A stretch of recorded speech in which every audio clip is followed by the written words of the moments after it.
Good morning, Philippines. Today I'd like to talk to you not about budgets, not about how much or what it is, but more about the act of getting together, getting the team all working in the same direction on respecting the budget. Um, I don't know, I'm probably not the only guy who's come home and found a visa bill hidden in a drawer somewhere and found out that he's responsible for it. Maybe I'm one of the few who've had the IRS show up at their doorstep wanting to arrest their wife for non-payment of taxes. But yeah, to each of us, we have our own field to plow. So while you're busy plowing your field, you gotta think about a few things before you can even enter into a budget. And part of it has to deal with the maturity of the people involved and their discipline. Um, and this is why, probably one of the reasons why I love uh, recovering addicts, people who've danced with the devil and overcome their hazards, because that shows character. If you can get rid of a vice that you know is there, that's so much more power to you. And so it is with the number one argument in every marriage, which is money. And if you're if you're married to a Filipina, especially in the age gap relationship, you're looked at more upon as a father figure and her more as a child. And allowances are given for the time in your life and the maturity of each. So you're going to get a lot of this hand to mouth type of budgeting where she'll ask for money, and yeah, you may give it to her if you have it, or she may stretch it by simply ordering things online and having them show up at your doorstep, and you're ending up having to foot the bill until you put your foot down. But a lot of this can be averted if you sit down and allow your Filipina a budget. Um, if she's going to be there full time for you, taking care of your children and you as well in your senior years, you should down well afford her the respect of some funds to operate in and have her own discretionary spending. If she wants to spend it on curling irons or whitening creams, whatever the heck she wants, that should be for her own uh, dispersal and no discussion on that. So you should be accounting for that in the budget because you've got to allow the woman some opportunities to express yourself, feel like a woman, and be appreciated. So you got to have that. It's not just buying groceries. Now I always try to encourage my wife if she can find some savings within the grocery budget or whatever. That yeah, it's all on her. And maybe sometimes she'll go for that cheaper cut of pork, knowing that she can stick a few pesos in her pocket. But that's up to her. And if the food gets too bad, I can always go out and eat or complain and she'll make an adjustment. But so when you're sitting down and you're discussing the budget, you've got to lay your cards on the table. And that involves honesty on your part. So a lot of us broken men that come here have been uh, taken advantage of by Western women. We're supposed to be basically their vassals in a lot of cases. And that's why you're here, because you want to be treated as a man. So if you're going to be treated as a man, you got to think back of how dad and grandpa treated their wives and match that behavior here. In other words, what I'm saying is you should be able to arrange with your Filipina a family budget and administer it with the different categories that you determine, both discretionary and non-discretionary spending. So, but before you get there, you've got to understand your relationship with your Filipina, and she may not want to feel that responsibility of having to operate within a budget. In that case, you're going to have to hold the purse strings, Papa, and you're going to have to wear the pants in the family and tell her no occasionally. But before you can enter into this conversation, you really have to know your Filipina. If you know that she's not going to be responsible and not be able to handle it, and she just hasn't grown to that point yet, maybe she's very young, then you got to be prepared to be conservative on what you offer her and hold back a little bit, so that when she does think she's gone over, she hasn't gone over within your books. And yeah, that part of it can be deceptive and dishonest. But again, we're talking about discipline here. If you know she doesn't have the discipline, then she's still a child. She still hasn't been able to overcome her emotional decisions to buy this or buy that. Yes, she wants her nails done, or she wants some extensions, or whatever it is. But she's got to do that within her operating budget. And if she can't handle a budget and you know it, then you've got to hold the purse strings and you've got to let her know, no, this is what you can have. And say no occasionally. And if she's asking you why you haven't taken her out for dinner for a while, say, well, you wanted a new set of fingernails and you wanted to get some other beauty treatment, whatever, and that costs money too. So it's one or the other. So it's, we'll have to eat at home. And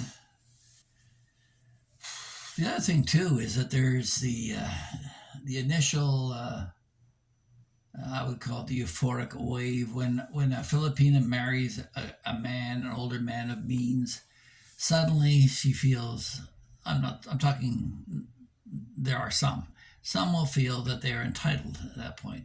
I've got a rich foreigner husband and I want a full-time maid and cook and all the rest of it. And if you have the means to do that, yeah, you go ahead, knock your socks off, but you've got to deal with the realities at hand. And the other part, of course, that is always mentioned is her family. How much is that going to cost you? And this may help. What I did initially was I drew the lines at a very early stage. I said, yeah, my name's Phil. I'm Phil Health. If you have a health issue and you can't afford to deal with it, you come to Uncle Phil and I'll gladly chip in to pay. And there's several times in the course of our marriage and our relationship where I have helped out the family on medical issues. I'm not going to discuss it here, but the fact is that's it. The second thing that I will help out is if one of the younger people, if they're working in school and just can't make it because they have to take time away from their studies to work in order to pay for school or something like that, then yeah, I'm happy to help fund their education with a reminder that at some point they pay back either me or if I'm dead by that time they get around to it, to my wife or the family, and pay back into the pile. So it's basically pay it forward to maybe our grandkids or other siblings within the family, and have that carry down to build the family wealth through education. So, and of course, the health issue, nobody can work, nobody can function, and put stress on the whole family if someone's sick. So, and naturally, if you love someone, you don't want to see them or their loved ones suffer. So, those are the two givens in terms of the budget that may be extraneous affairs. I have on occasion invested in businesses in the Philippines, and when I say invest, I basically it's a donation because, yeah, there's promises for payback, but I pretty well know just by their business acumen that they're probably not going to succeed, and shouldn't expect anything back. So, as an overall experience in the Philippines, when they say they want to borrow, that means they want you to give, and if at some time they win the lottery or fall into a huge bucket of money, they might pay you back. But you can forget about any regular payments or timing or scheduled things like that. So that's what you can expect. And the reality is that if you're a foreigner doing a business here, you're going to have to do it through your spouse anyway. So you don't really have full control. Or a Philippine citizen will be calling the shots. And they simply do not have the business acumen and experience that you, as a senior with years in business, well, potentially, maybe you're been a factory worker all your life and then for sure don't get involved. But even with in my case, I mean, I've operated several businesses, both construction, publishing, bottle delivery service, which is big here in the Philippines. But would I get involved in it? No, not really. And the other thing within the budget, of course, is offering security for the family. People talk about getting life insurance for your Filipina.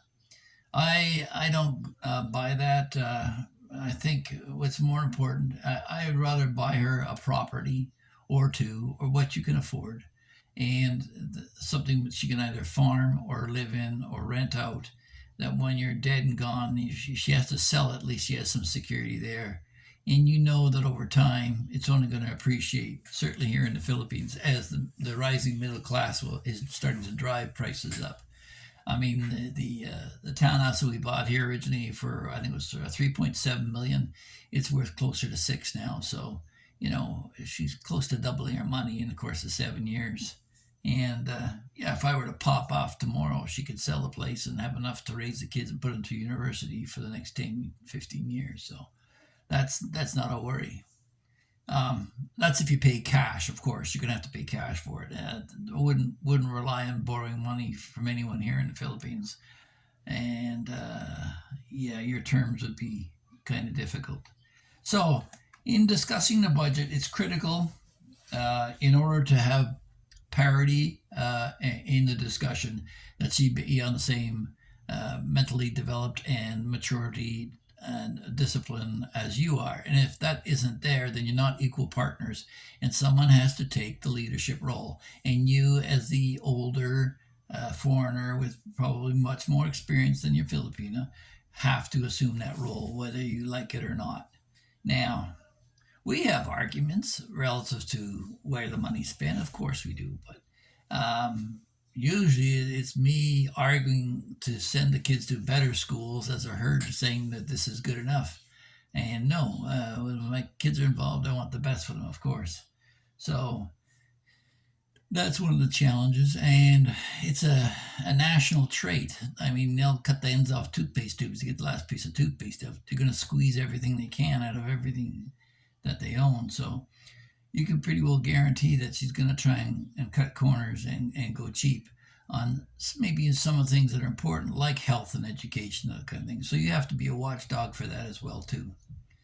But trust me, it's a lot nicer to be dealing with a Filipino who's concerned about your expenses than it was with my old Thai girlfriend who ran up my visa bill to pay for her second boyfriend she had on the side. So, yeah, that's part of the reality of it.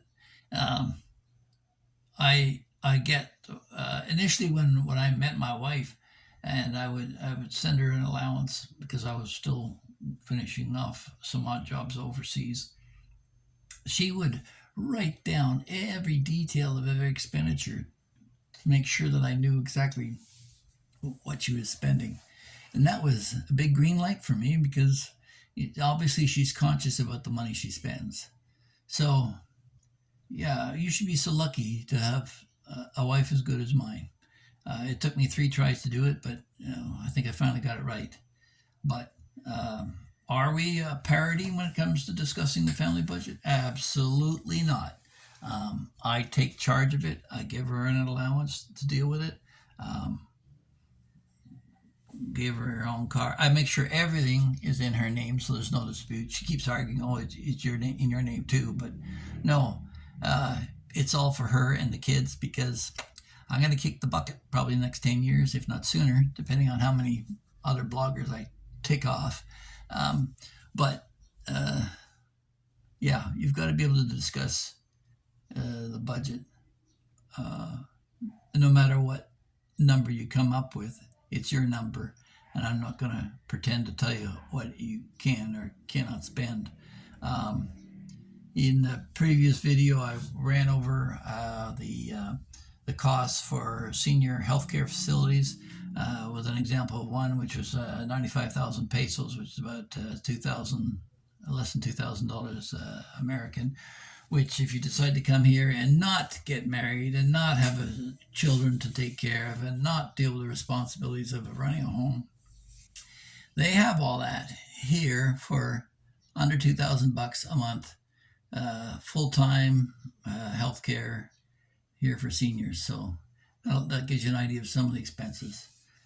But at that point, you're just assigning it to a contractor. It's not like the negotiations and the discussion that's required when you're looking at your budget here in the Philippines.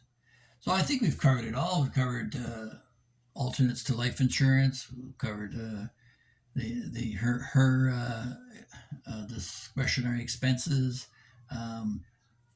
taking a leadership role in running the budget, being the senior and more experienced professional, and be prepared to be humbled occasionally when you get things wrong, because sometimes they don't give you every detail because they're shy.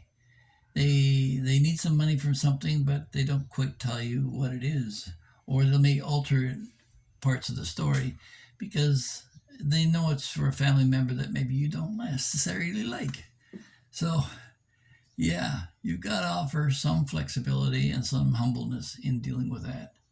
So I hope you found this of interest. If you did, please feel free to like, share, and subscribe. Especially share, spread it around, because this channel, it's a new one now, and we've got to get it to grow if I'm able to provide information to you, the expat coming to the Philippines.